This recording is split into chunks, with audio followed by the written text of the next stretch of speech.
Fi Strasburgu waqt il-plenarja tal-Parlament Ewropew żewġ MPs tal-Partit Laburista ikkonfermaw lil qawl Malti bejn il-kliem u l-fatti hemm il-baħar jikkombatti.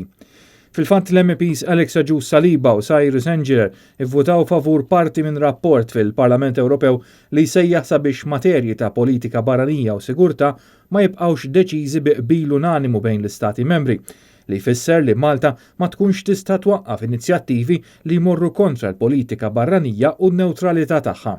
Din hi materja li sa nhar it-tlieta l-Ewroparlamentari Maltin dejjem żammew pożizzjoni komuni misħubija fl-2004.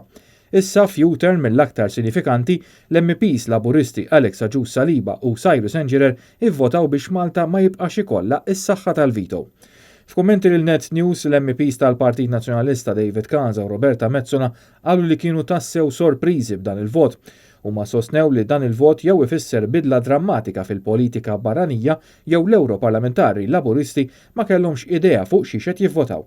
Minnaħa l-oħra l-MPs Alfred Santu u Josien Kutajjar ivvotaw mad-delegazzjoni tal-Partit Nazzjonalista u ma qalu li minkejja l-paroli kollu dwar kemm jiddefendu l-interessi ta' Malta fil-Parlament Ewropew, id-delegazzjoni Laburista fil-Parlament Ewropew hi maqsuma fuq suġġett ta' importanza fondamentali għal Malta u mal-ewwel opportunità ċedew il-vito li għandu pajjiżna.